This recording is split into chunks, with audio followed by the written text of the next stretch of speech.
So, in the IT industry, knowing all of those hard skills about computers, networking, cloud, that's all important, but it's not the only important thing. If you want to have a successful career in IT, you have to have some other skills as well. Let's talk about some certifications that focus on customer service. Yeah, absolutely. Jesse, which ones did you have to take? I know which ones I had to take, and we'll kind of go through them. I did the HDI training, What which does was HDI stand for? uh you're gonna put me on the spot. Let me look that up real quick. I got you. It's Help Desk Institute. Yeah, there you go. It actually has been a while since I've taken that. But it was something that I've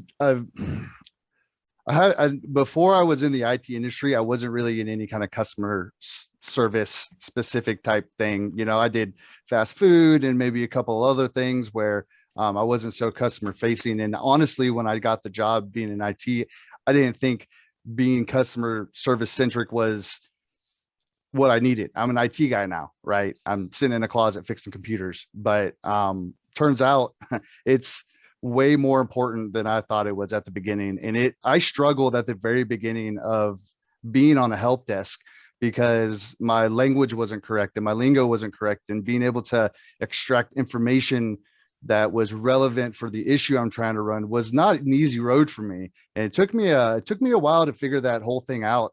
And it is different than being in person and being in IT, because having a conversation is not quite the same as being on a phone call, being remote. And HDI really kind of opened my eyes to a couple things that took me years to figure out, just trial and error on the phone, just being like this. And I took this certification I believe as kind of a tester at the beginning of it. We purchased it to see how it would work for the rest of our customer service help desk people. And I learned a lot of stuff about it. One of the biggest things I learned from that HDI training was how to lower the aggravation level of the person on the phone across from me without getting in their face. Right. Instead of, if your friend gets kind of upset at you, you kind of look at them and say, yeah, kind of calm down. But you can't really do that when you're in a customer service.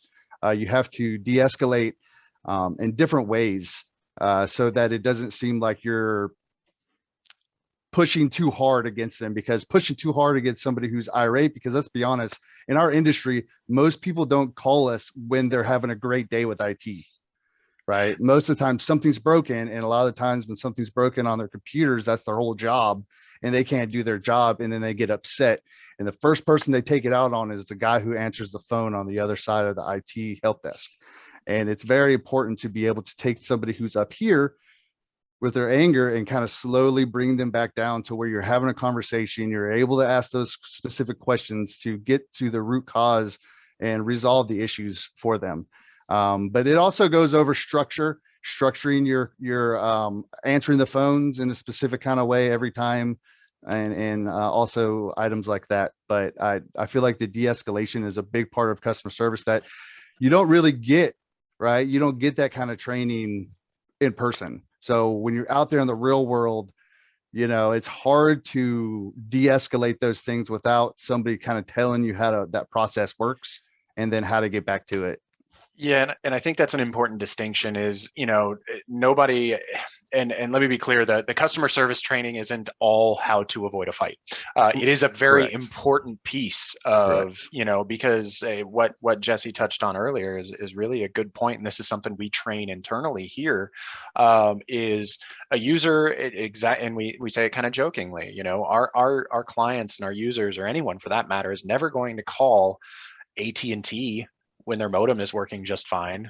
No, they're going to call AT&T. They're not even going to call AT&T when their modem is broken if it's not super important. When are they going to call AT&T? When their modem is down and they need access to internet right now.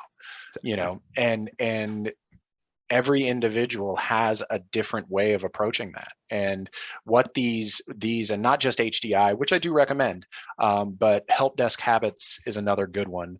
Look for internal training, on within your own organizations. A lot of time there are HR documents and things like that that you can apply. You know, there's infinite amounts of resources. And then we had talked about the A plus having, you know, it lightly covers the soft skills aspect of it. So does the Google cert, you know, but these are all things that they give us measured lists, and we're all in the technical industry, so we like our checklists and we like our things that we can go through, you know, and it's going to give you those mechanisms to where you may be feeling some kind of way on the phone, getting yelled at by somebody who's like, I didn't even do anything.